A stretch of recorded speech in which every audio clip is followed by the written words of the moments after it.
Hello and welcome to Fireside Fairytales. If you've never been here before, a few really important notes right off the top.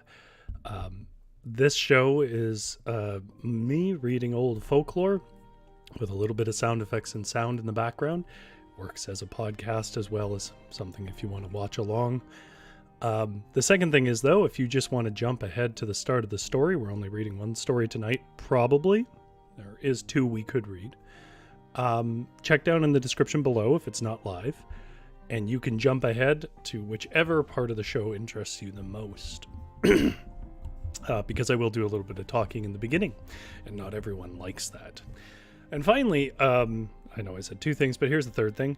If you came in on the solo tabletop RPGs or ride-along streams for Idle Show on Thursdays, this isn't that, but you may enjoy it anyways if you like stories. These are old traditional folklore. And specifically what we're doing tonight is we're reading some old Norwegian folklore. And I'll tell you a little bit about where it comes from and how you can find more of it if you want. Yeah, that's the nature of this show. The fire works better when it's not, record-breaking heat, but I'm not about to change my whole aesthetic. So I apologize. Let me turn down the fireplace a little bit so then we don't have to always hear it. Okay, so the other thing I guess I will add is if you are watching live, there's a live chat here, and I always enjoy having people join in on the live chat to give me their thoughts, the stories as they develop, and so on and so forth. Our story tonight that we're reading is called Jan Sailor. Although I think in North America, you would probably see that as Jan Sailor. It was certainly the initial way that I'd seen it. But it is Norwegian, and not exclusively, but in general, that kind of formulation is pronounced, well, to our ear, with a Y. So Jan Sailor, by the way, I could be wrong about that. I'm relying on, as per usual, Google Translate for this, so for pronunciations, and those I'm sure are not terribly reliable. But Jan Sailor is a story from a book called Ringelihorn, I think is how it's pronounced, but I'm probably getting that wrong. It sounds apparently for ringed hornet, but it's a book by an old Norwegian folklorist and writer named Reginne Norman, who we've read on this show before.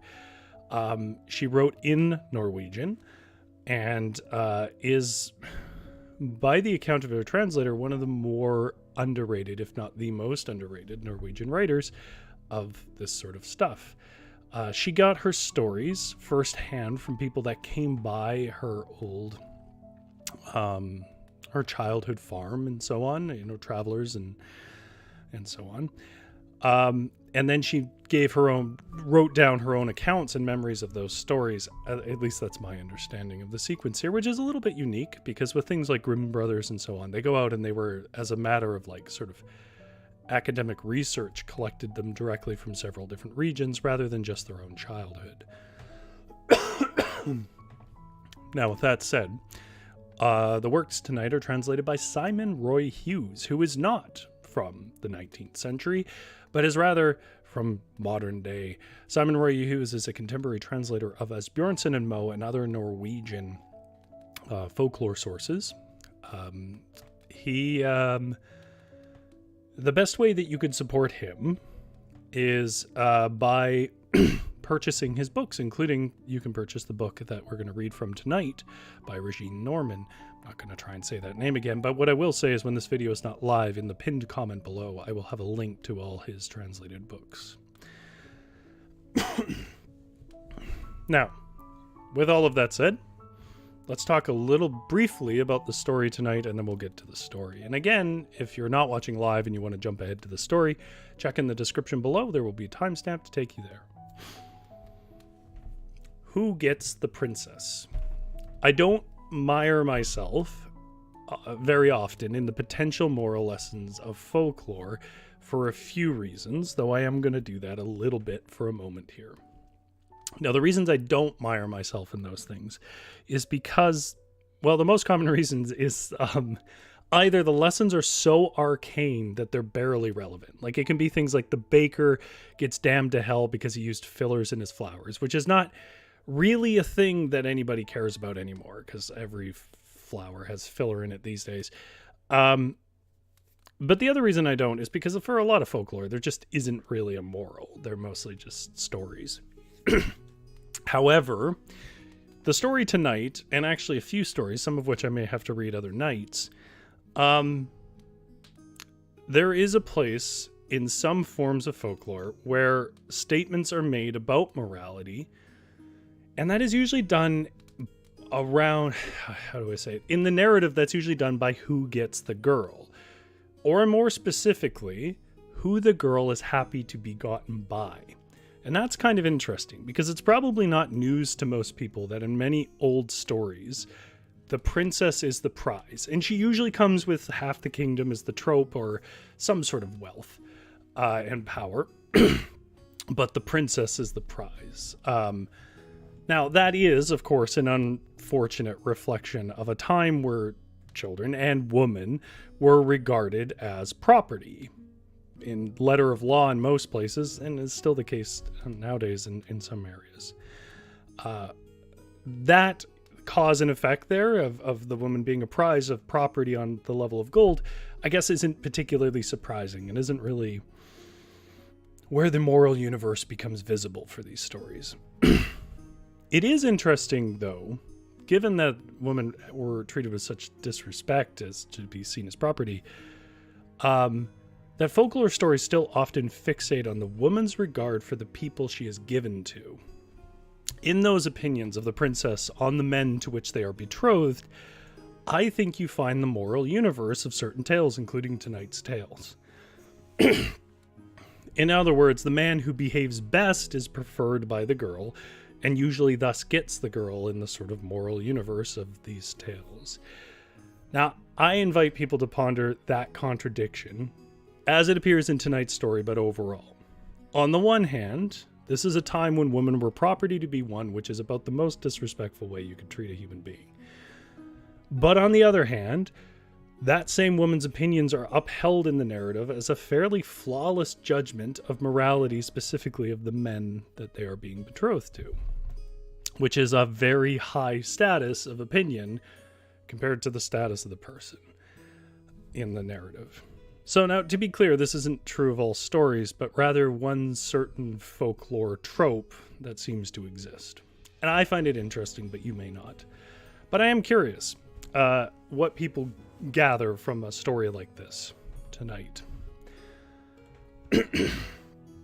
in that regard. So, let's get on to the story then. Our first and likely only story tonight is Jan Sailor, and it comes to us from the book Ringelihorn by Reginne Norman, as translated by Simon Roy Hughes, a translator of contemporary times that you can support in the pinned comment down below. And this one takes place at first near the ocean.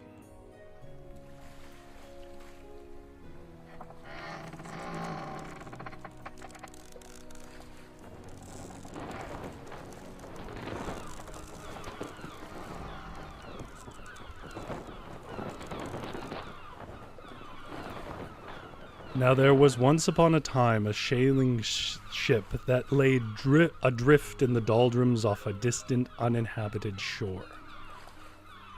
Even if the wind blew up and filled the sails, then it died down again just as suddenly, and the current took the ship back towards land. When they had lain there drifting for at least a couple of weeks, they caught sight of a bubbling river that flowed out into the sea. Along the river grew beautiful trees and green grass. The captain let most of the crew ashore, both to collect fresh water and so that they could relax in the greenery. But they had to promise not to go so far that they could not hear a shot from the ship, so they might quickly come aboard again in case of a wind blowing up. They followed the river, and then they had walked for a while, They came to a pleasant, shallow lowland.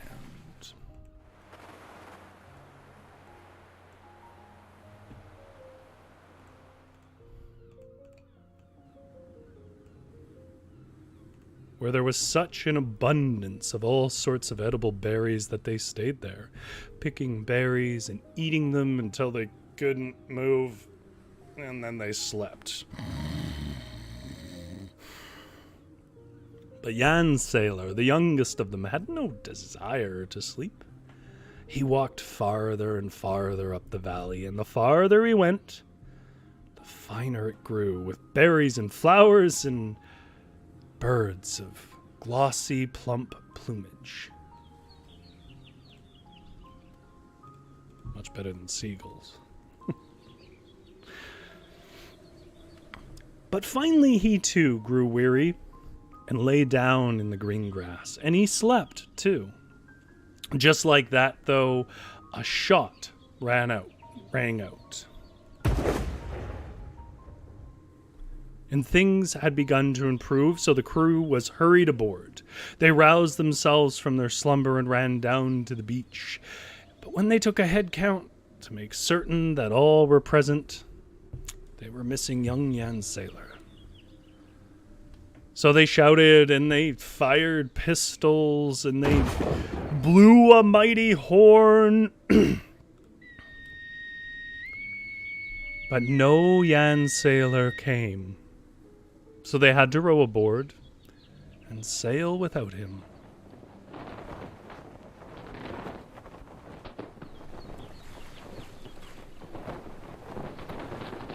Well, later in the day,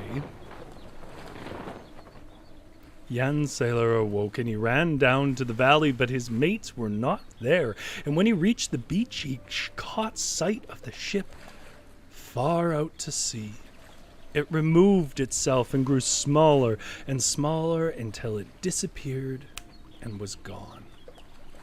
He was so full of grief that he wept and complained where he stood, abandoned by everyone. And then it grew dark, too, so he sought out shelter for the night up in a tree and delivered his soul onto God. Just to say he sort of gave up hope. Now the next morning, as the sun was up, he began to walk in search of folk. He walked all day that day, and the next, and then he came to a great forest that was so dense it was hardly possible to go through it. But he crept, and he crawled,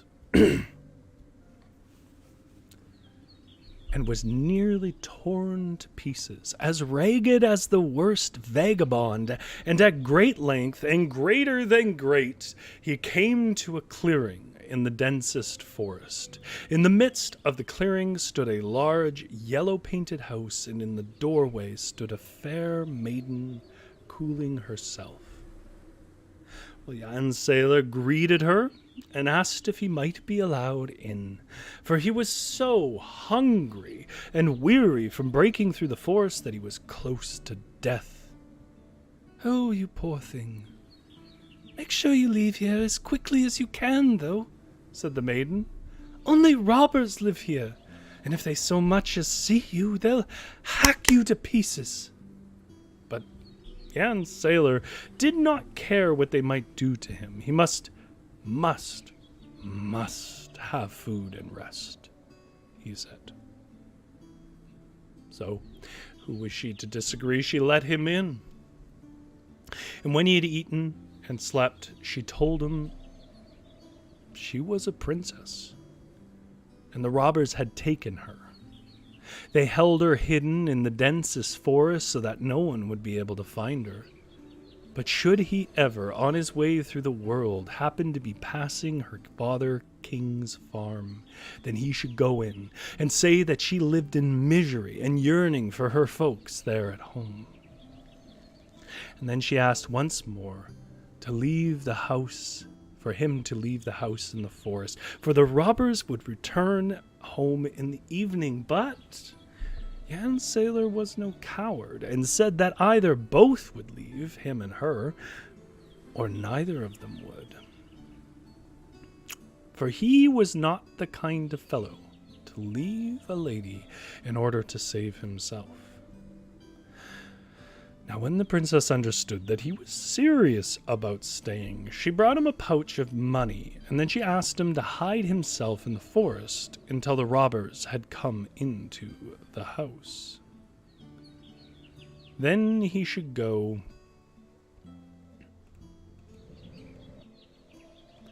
boldly into them and say, "Good day, comrades," and the rest would work itself out, she said. But when Jan Sailor did what the princess asked of him, and when the robbers had come home, he went in and said, "Good day, comrades." And they got up from the table as one and shouted, "Are you our comrade?"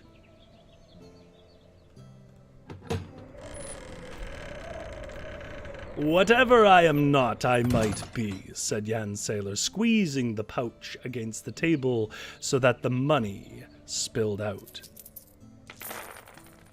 And when the robbers saw all the gold coin he had brought, they cleared a space for him at the table and told the maiden to bring food and clothes for their new comrade. Well, the next morning, when they were ready to go out, the robber chief said that if now a stranger had found his way to the house in the forest, then soon there might come others. He proposed, therefore, that they should each take turns to stay at home to watch the princess. And today, of course, was his own turn. All the others left this, but when they had gone some distance, they split up, and each went his own way. Jan Sailor turned his horse into the dense forest.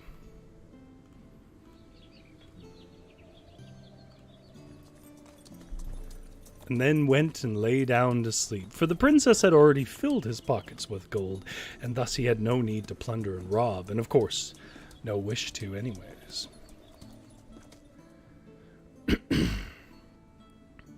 In the evening, when each one should show forth his haul, Jan Sailor had more than the rest of them put together, and the robbers agreed that it was a fine comrade they had gained. And so it went day after day. Jan Sailor always had the largest haul, and the robbers were none the wiser.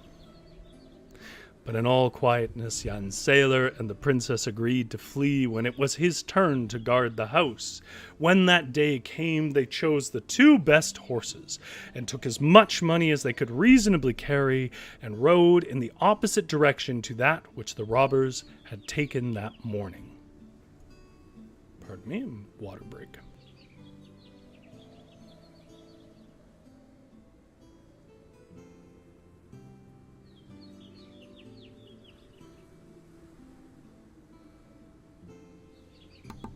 As the day drew on, they came to a small cabin at the side of the road. They stopped and went in, and inside sat a poor woman by the hearth, darning a stocking. And they asked her so beautifully for a place to hide, for they expected the robbers at any moment, they said. "The only place to hide I have to offer is the cellar under the floor here," said the woman. "But the bodies of my husband and my son lie there, for I am too poor and beggarly to get them into Christian soil." But the princess and Jan Sailor said that the cellar would be good enough, if only she would let them down, and then say to the robbers when they came that she had not seen them pass. In return, they would give her enough money to bury her husband and son in the Christian way, with enough left over for herself for the rest of her life. Well, the woman could not disagree with such a deal, and let them down into the cellar, and swept sawdust and sand over the hatch. She led their horses off into the forest, and just as she was finished doing that, the robbers came galloping in on foaming and sweating horses. And they asked if she had seen a maiden and a boy pass. Why, yes, the woman had seen them.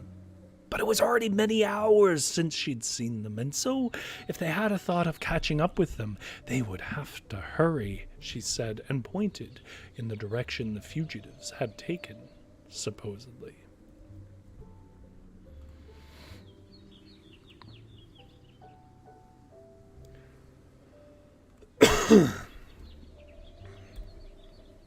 The robbers galloped on without thanking her for her guidance, and when she could no longer see them, she opened up the hatch and asked the fugitives to get away as quickly as they could. They thanked her for her help and gave her a handsome amount of money and left in the opposite direction to that taken by the robbers. They rode as far as they could go on the horses. And then they went on foot after that. And after a very long time, they caught sight of the sea between the tree trunks and of a ship that lay at anchor.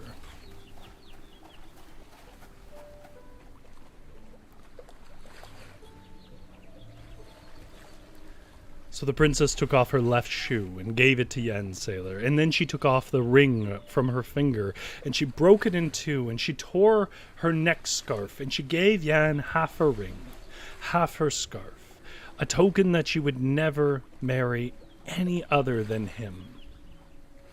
Now, as luck would have it, the ship that they had seen lying at anchor had been sent out by the king to search for his lost daughter, the princess, which Jan was traveling with.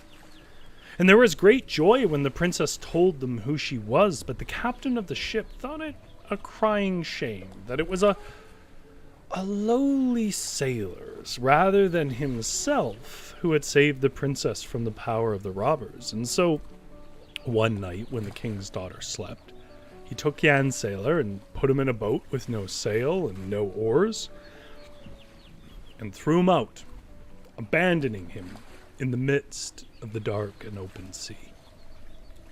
Well, that was a hard and bitter night for Jan Sailor, probably his worst. And the ship with the princess aboard grew more and more distant in the dark. How could he compete without sail and oar? He drifted helplessly in this empty boat and could not reach her, and his grief was so heavy that he slept where he sat. But then he was awoken by someone sitting in the boat, rowing so that the sea streamed around the bow, but he could not see anyone. "If you be an evil spirit rowing the boat for me this night, then get behind me in God's name." "But if you are a good spirit, then tell me who you are," said Jan Sailor. "Have no fear," was the reply. "We are the two dead men you helped into Christian soil, and we have come in repayment to take you to the king's farm." And boy, did they ever. The boat went so swiftly that the birds couldn't keep up. And just like that, they overtook the ship from which he had been thrown, and he called out as he passed to the captain and asked if he wants to send a message to the king. And of course, no one answered. Now, when Jan reached the city that the princess was from, he disguised himself in a long coat and a gray hair and beard, and went into service at the king's farm. And after a very long time, the ship arrived, and there was pomp and ceremony.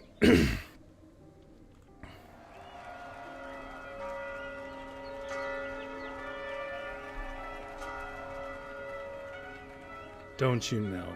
For the captain was to have the princess, for the king had promised his daughter and half his kingdom to the one who saved her from robbers, and the wedding was to be prepared at once. But the princess, she wept and refused, and said that she would have none other than he who had the other shoe, and the other half of her scarf, and half her ring.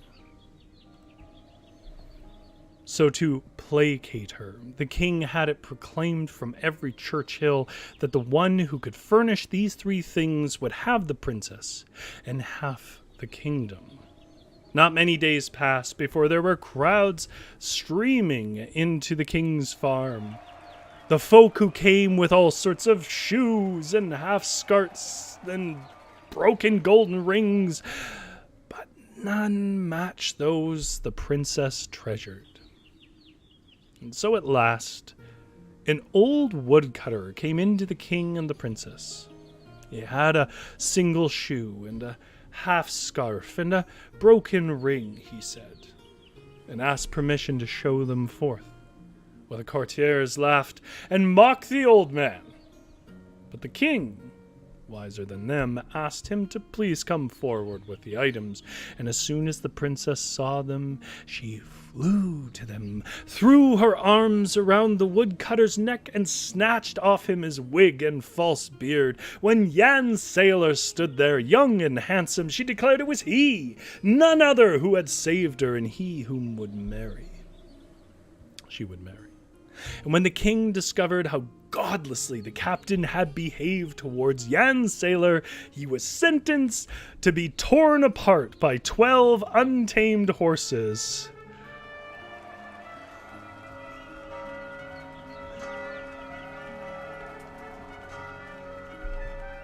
But Jan Sailor won the princess and half the kingdom, and are they not dead, then yet they live.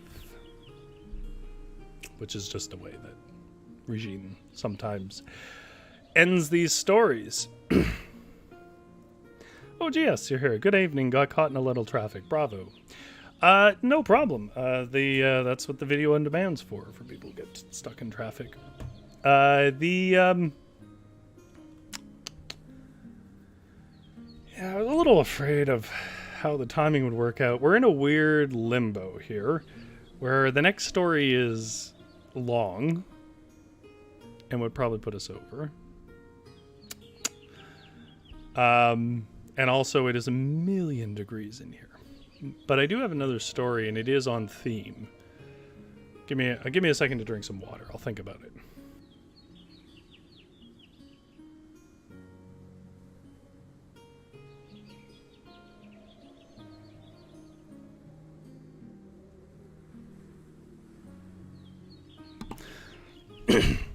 All right. Chat wants me to do another story. This will probably take us over an hour. But, of course, if you are a person watching it live, you can always come back and watch when it's more convenient. Our second story, which I was on the fence about doing tonight, I was going to read eventually, is actually kind of a take of East of the Sun, West of the Moon. Which is a tale that we've read before. It actually encompasses a whole bunch of tales of similar things. It is arguable, if you need like a form for it, it is arguable that East of the Sun and West of the Moon is Beauty and the Beast as a version of it. I don't know how much I buy that. I mean, it definitely has a lot of similarities, and you won't see that much in here.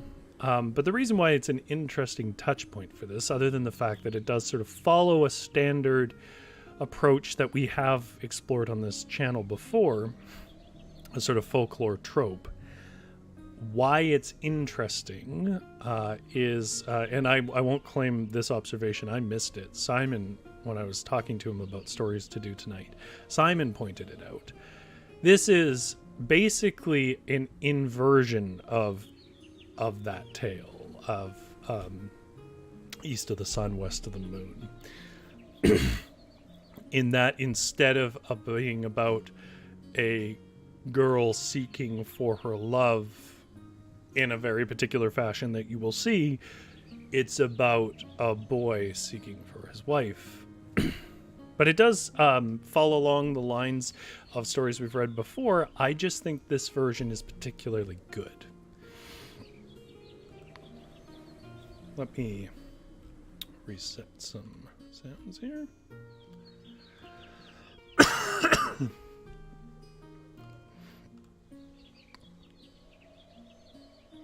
I'm going to keep the birds. Our second story of the night is called Maiden Rosenwing of Santavaja Isle. It comes to us from the collection of stories by Reginne Norman called Ringelihorn. Probably saying that wrong, and I apologize. But you can get that book as translated by Simon Roy Hughes at the link in the pinned comment below if we are not live. And thank you again, Simon Roy Hughes, for doing such lovely work.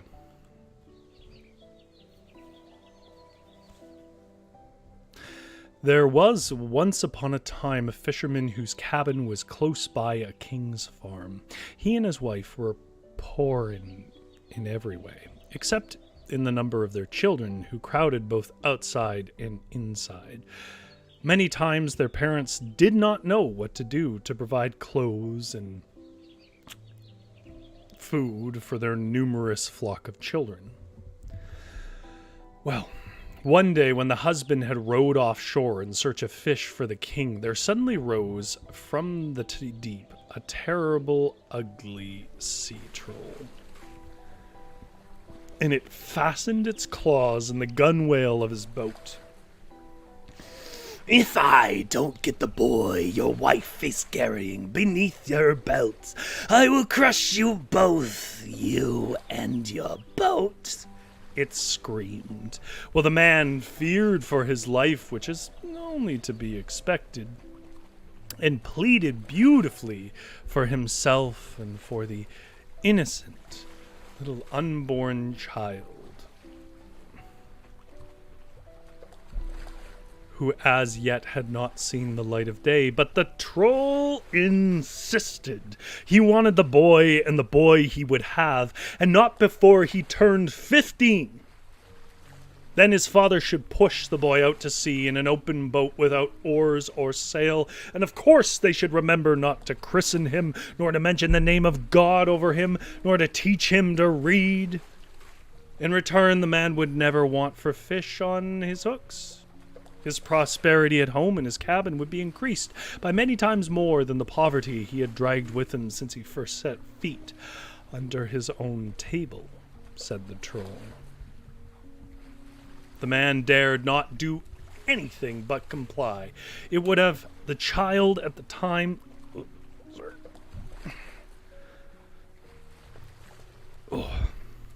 It would have the child at the time it had ordained, and so the troll released the boat and dived into the seabed. Now when the wife heard what her husband had done, she wept and cried. She could hardly stand to look at the boy, and cared little for him during his upbringing.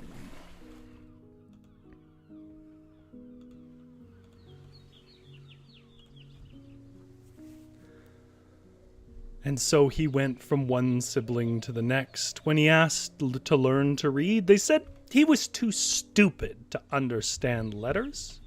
He was not allowed to go to school. He was not allowed to go to church on sermon Sundays. And as soon as he was big enough, they sent him into the forest to tend the livestock. It did no good that he begged to be allowed to stay when the weather was, too foul.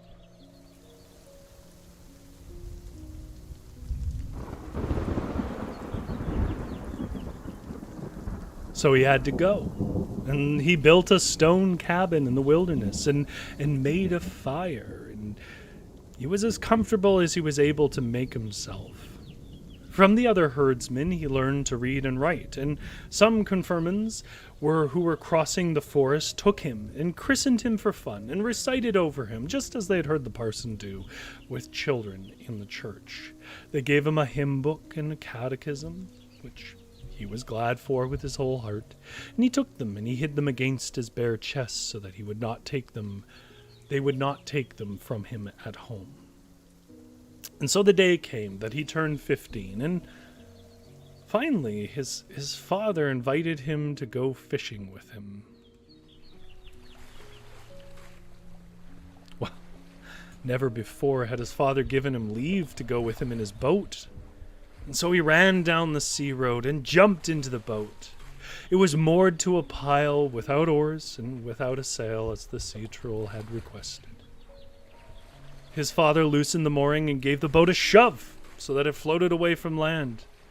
And then he turned and walked up the sea road without looking behind him despite the boy's cries, begging him to come, bring him safely to land. But the boy went so quickly that before the boy came to his senses, he was out on the wild sea.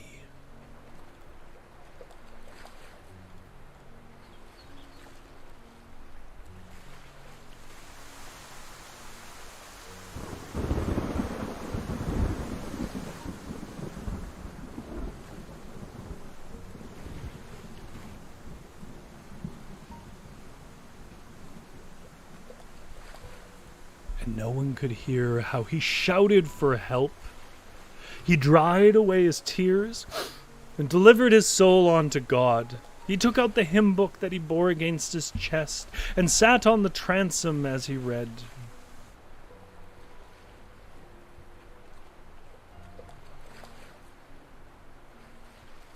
As he sat, the stem post began to crackle and burn on the boat as the heat grew closer.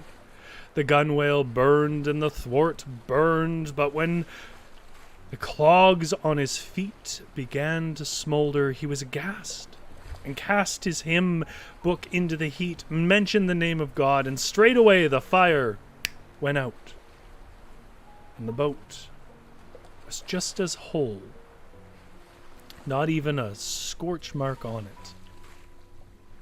And so the boy took forth his catechism and sat with it between his hands, because he thought it would make him feel safe.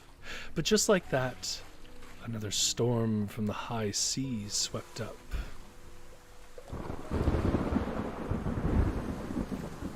And this time, the boat, it almost capsized under him. And he understood that his final hour had come. And so he folded his hands and prayed his Our Father who art in heaven. But then a strange thing happened. As he uttered those holy words, the storm stilled. When he got to Amen, and the sea lay as smooth as a mirror. He did not have any time to rejoice in his salvation, though. For as soon as the storm had stilled, the sea had calmed, it begun to rumble and shake. And up from the deep rose a terrible troll with flames that shot from his nostrils and a mouth gaping like a boathouse door, and it approached the boat, ready to swallow both it and him. But he threw his catechism into its mouth, and straightway the troll sank like a lump of lead into the depths of the sea. Now the boy was so exhausted and weary from all the enchantment and terror he had seen that he slept where he sat and did not awaken until the evening sun shone in his eyes. Then the boat lay on the edge of the grass, on a fine white sandy shore, and trees grew round about it, bearing the most delicious fruit, 10 times more lovely than what he had seen on the trees on the king's farm. And birds, beautiful birds, flew between the trees, twittering and singing, so that a dead man would awaken, and despite being both cold and stiff. At first the boy thought he lay dreaming, but when an apple fell on his chest, he could grasp it in his hands and eat it, and he understood that he was awake. And so he climbed out of the boat and began on his way towards the great castle he caught a glimpse of between the trees. When he got there, all the doors were wide open, and he went easily from chamber to chamber, but met not a living soul. But it must have been full of folk, for despite seeing no one, there was laughter all around, and prattle.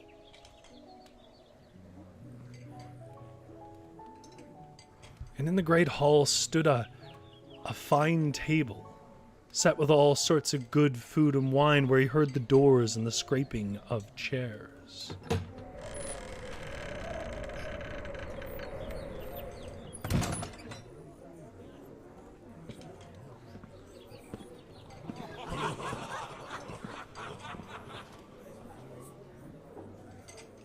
He sat at the table and ate from every dish. The table was fully seated too, for knives and forks, they moved, and the food was served and disappeared course by course.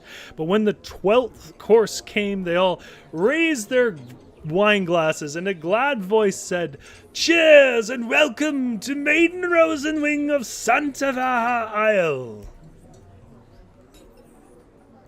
Well, the boy looked up from his platter. Directly before him, the first person he had seen sat at the most gorgeous maiden a sinner might see with his eyes. She gleamed more beautifully than the sun, and on her left side stood her chambermaiden.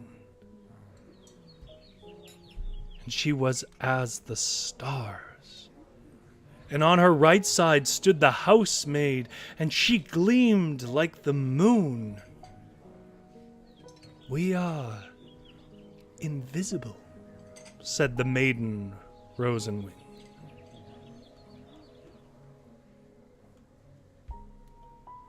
"But if you want us for anything, you may simply mention us by name, and we will become visible the moment you speak to us. Otherwise, you may enjoy and make use of everything here, as if it were your own. You are not alone. There are droves of folk around you. Wherever you go or stand, you may talk to them even if you do not see them, and they will help you write and pass on a message of what it is you may want." So the boy relaxed, he did, and considered that he had never had it so good.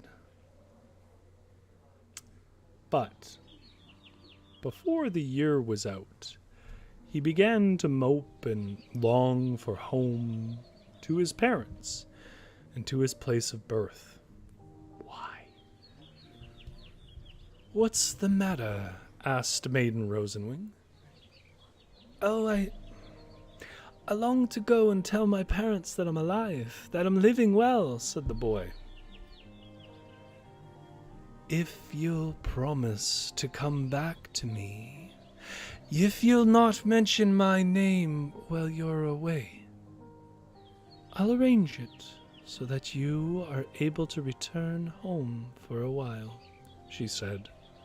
Well, yes, the boy could promise this, and so she pulled a ring from her finger and broke it in two, and she bound one half in his hair. Then he received the shiniest armor there was in the castle, and a coal-black horse with a golden saddle and golden shoes and a golden bit. And finally she gave him a pair of steel gauntlets. They were such that, should one wear them, when one could travel whenever one might wish, wherever one might wish.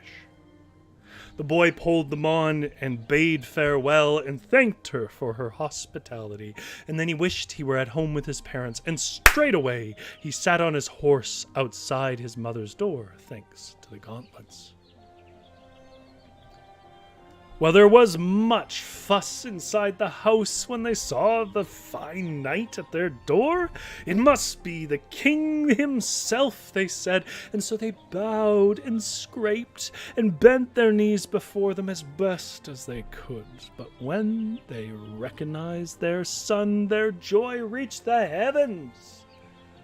And neighbors and relations came in droves to stare at the miracle of the boy who had escaped from the sea troll with his life.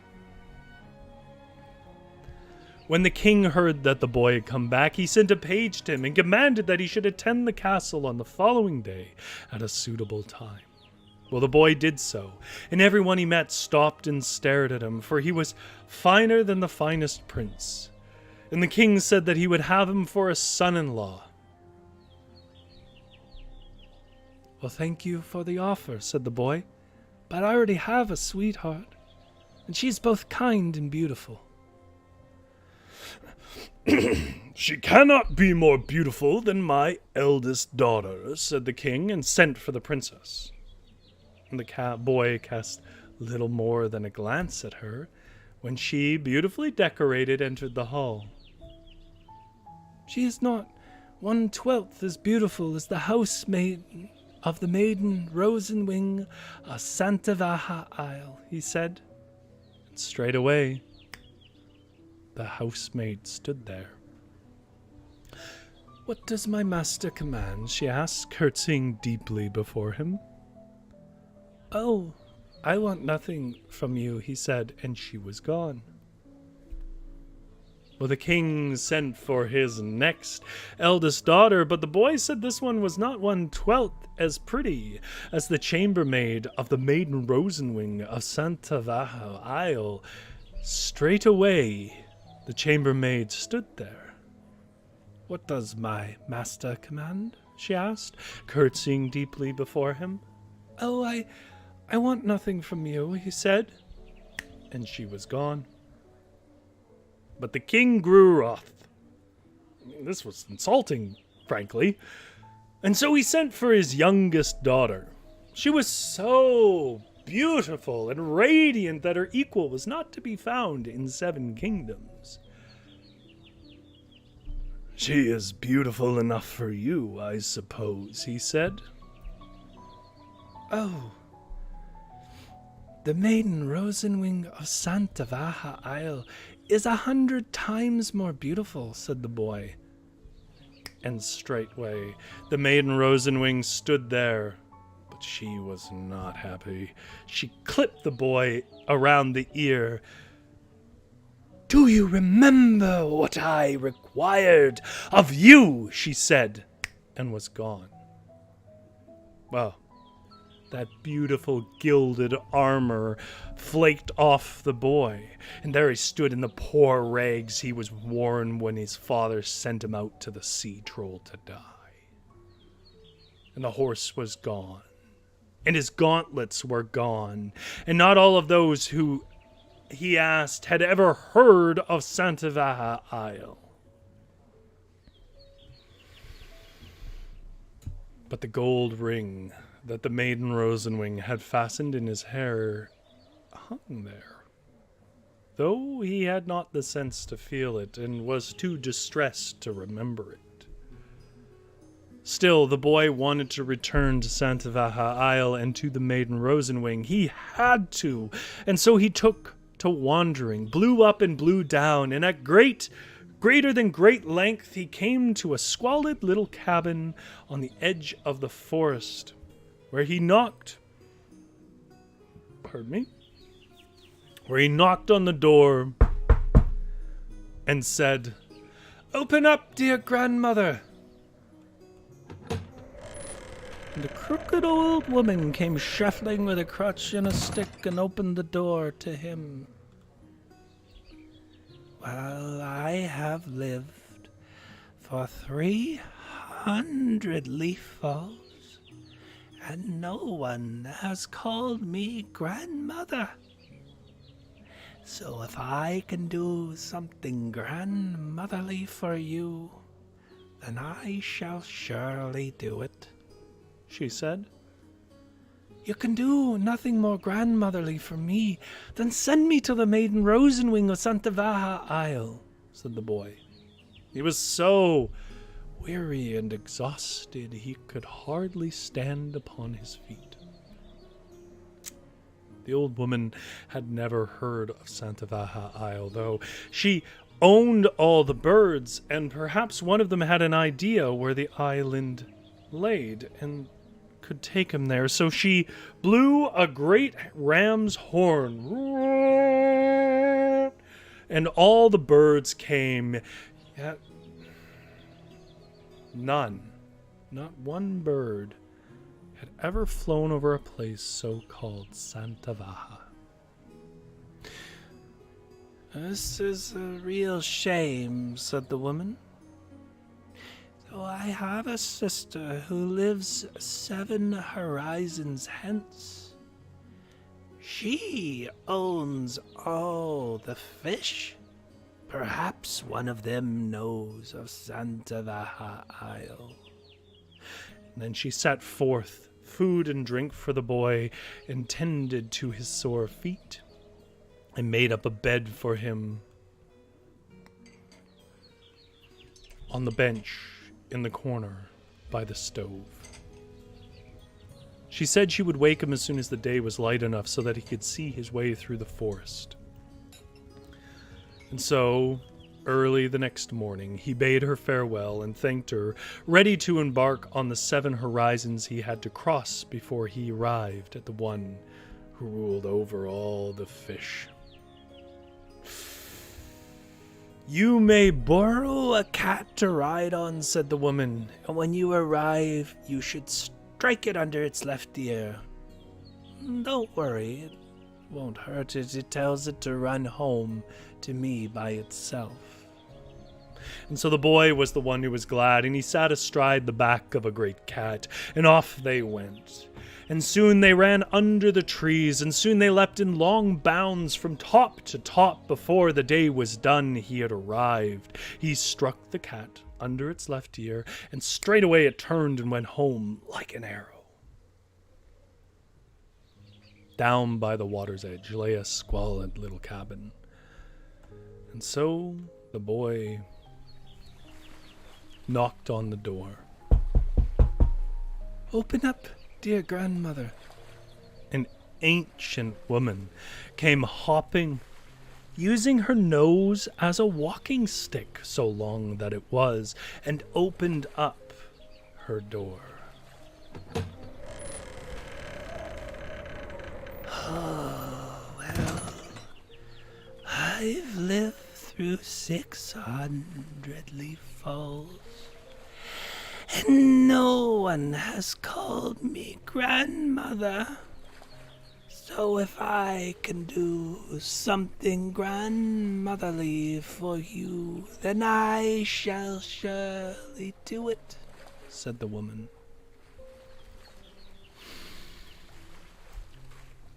You can do nothing more grandmotherly for me than send me to the Maiden Rosenwing of Santavaja Isle, said the boy. Oh, that is a name I have never heard. But I own all the fish. Perhaps one of them can carry you there, she said. And then she blew a ram's horn, and the fish came teeming to the shore, yet not one of them had ever been to a Santavaja Isle. That is a pity to hear, said the woman. Oh, I have a sister who lives 7 horizons hence. She's older than I, but she owns all the winds. Perhaps she can help you. And then she set forth good food and drink, and let him lie on a bench in the corner by the stove until the daylight came. She, too, lent him her cat for transport, but he must not forget to strike it under the left ear when he had arrived, she said, and the cat went with him, horizon after horizon, till 7 had passed, until they came to a moss-covered cabin on a bare mountain. Here it is, said the cat, and the boy struck under its left ear, as he had been bidden, and homeward it ran like an arrow. Well, the boy knocked on the door. But this time there was no one who answered. And so he squeezed the latch and went in. Well, it's obvious why no one answered. There sat the most ancient, crooked woman he'd ever seen, and she was raking through the embers with her very long old nose. "Good day, dear grandmother," he said, snatching off his hat. Oh, well, I have lived for 900 leaffuls, and no one has called me grandmother. So if I can do something grandmotherly for you, then I shall surely do it," said the woman. "You can do nothing more grandmotherly for me than to send me to the Maiden Rosenwing of Santavaja Isle," said the boy. "I have never heard this name before," said the woman.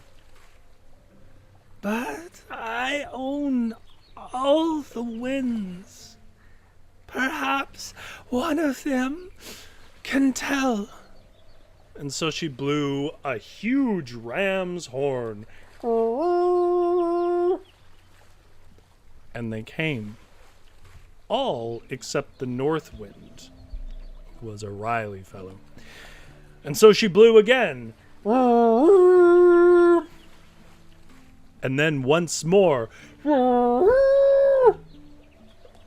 And finally the wily north wind came, huffing and puffing, and threw itself down and puffed out on the mountain outside the cabin. "Why are you dawdling about so that you do not hear when I blow for you?" asked the woman. "Oh, I have just blown down to Santavaja Isle and brought the wedding clothes for the one who will stand groom with the Maiden Rosenwing," wheezed the north wind, though it could hardly utter a word. He had made the journey without asking the woman's permission, so now he would make it again, but this time with the boy on his neck. It helped not a whit how the north wind wheezed and begged off he should go. It was far, farther than far across the great sea, and farther yet than that. And when they arrived, the north wind was so exhausted that it fell onto the white beach and slept for 3 whole days without moving a limb. But the boy was still lively in his bones, and he ran up to the castle, for there was, it seemed, a wedding.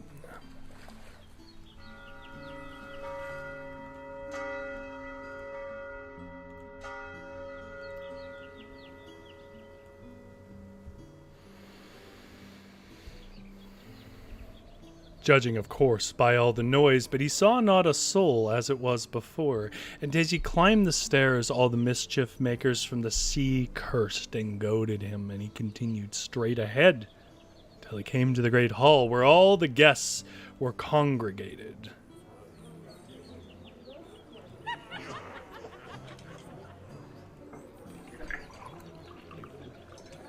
At the head of the table sat the sea troll with the flames out of his nostrils. Beside him sat the Maiden Rosenwing, so white as a snow-bleached sheet. And around the table sat sea trolls and drogs, both dead and undead, headless and footless, next to each other, the one more terrible to look at and fouler than the next. But the Maiden Rosenwing took half a gold ring from her bosom and held it so that all could see. "I will marry none other than he who has half the ring I am holding in my hand," she said.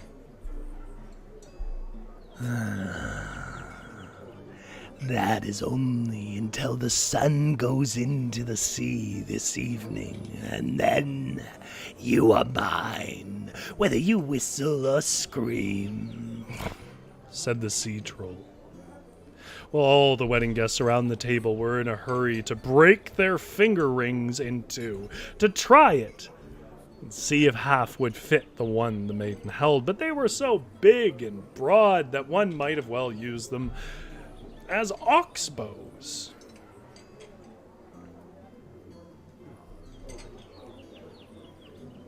Do you not have a broken ring that you would like to try? Asked the bride, waving the boy forward from where he sat. And then he remembered, and he fiddled in his hair and found the ring and held it forth, and of course it fit perfectly. Now you have saved me, and I shall marry you, said the maiden Rosenwing. Damn you, you changeling, growled the sea troll, and it left through the door with his entire foul entourage in tow.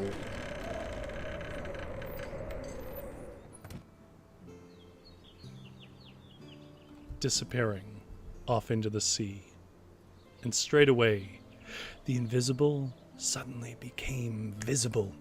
In the court of the maiden Rosenwing of Santavaja Isle, who had been enchanted together with her, flocked around her and the boy, and they were so happy that they knew not which foot to stand on for joy. And then the boy held a wedding with the maiden, and if they are not dead, then they yet live. And snip, snap, snout, this tale's told out. And tip-tap-tin, now you may begin. Which was the way that Reginne used to end her tales.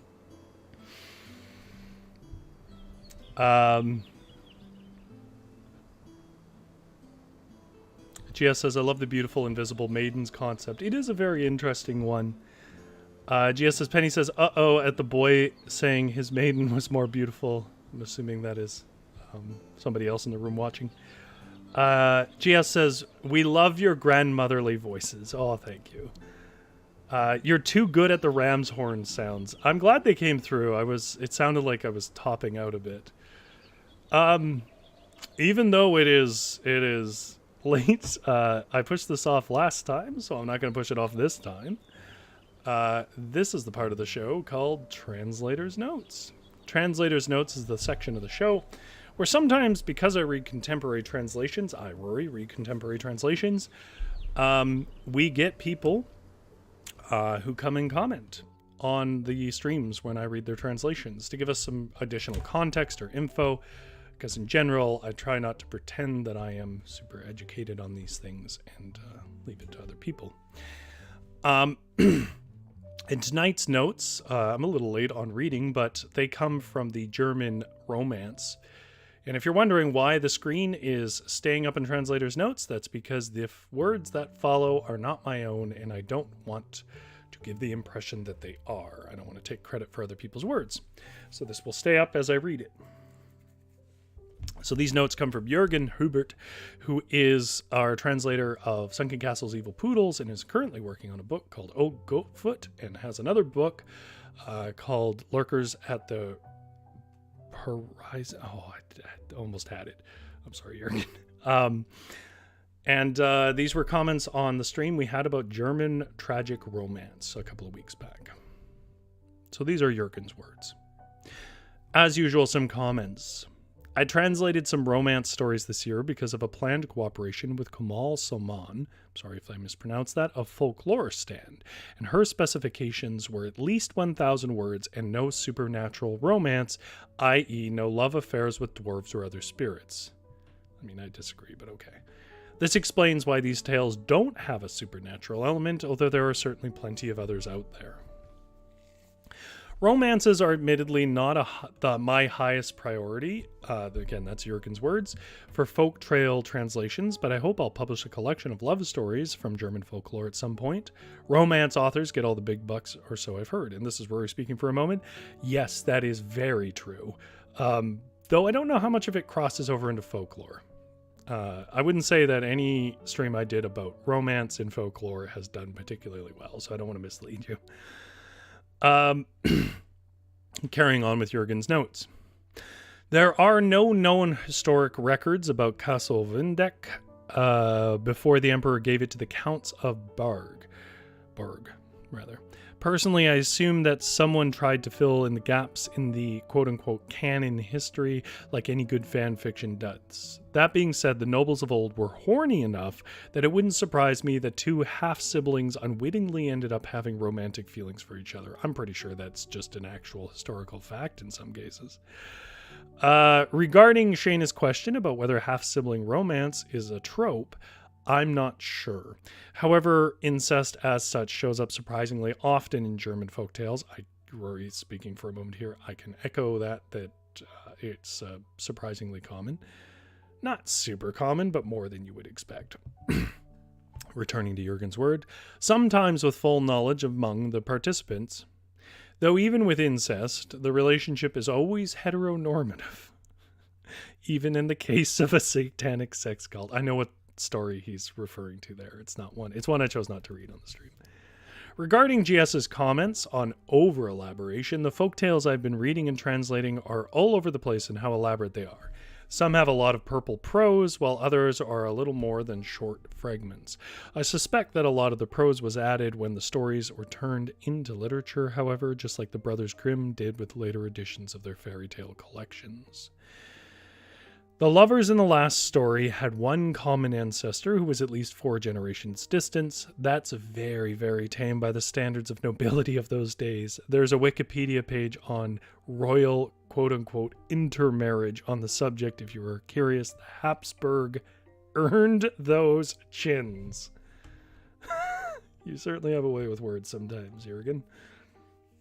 Yeah, we agreed. I think the reason I mentioned it wasn't because it was the worst case of it. I just realized I had told 2 romance stories where, by modern standards, they were both kind of incestuous. Okay.